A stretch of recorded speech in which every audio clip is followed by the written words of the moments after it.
second week of August, and behind me is my squash tunnel. And around me is lots and lots of squash growing. This is butternut squash.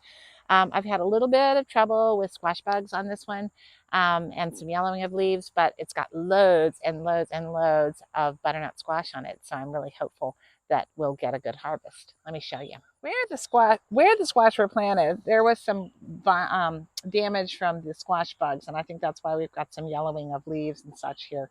But as you can see, the vines are starting up this trellis, and if we come around here, we'll see we've got a nice squash ripening here.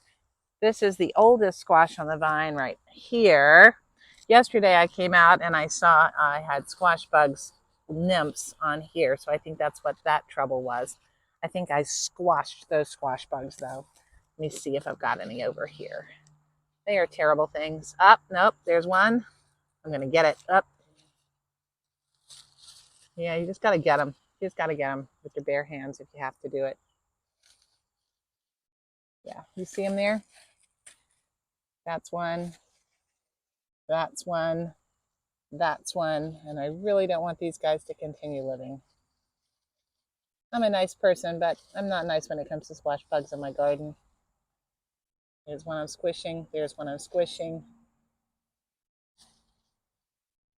They haven't been the worst because honestly, I think the squash bug time is sort of beyond us barely, but they have been here. So at any rate, I wanted to show you the fruit that we've got growing here. We've got more fruit forming down there.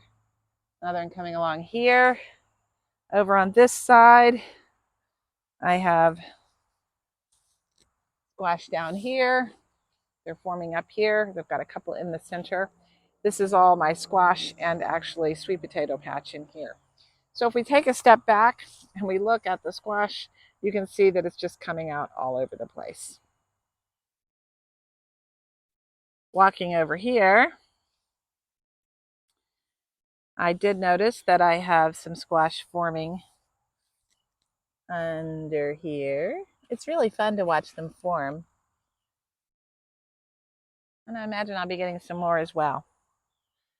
So that's the story with the squash. We still have a good bit of growing season left here in Central Virginia.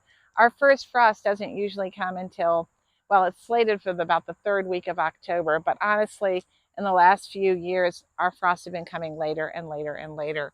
And last year, we didn't get our first frost until November 7th, and then that was just kind of a minor freeze, and it really didn't get a hard freeze until after Thanksgiving. So there's a lot of time for these squash plants to grow and to produce, and I'm very thrilled that we'll have, if all goes well, we'll have a nice crop of butternut squash to last us through the winter.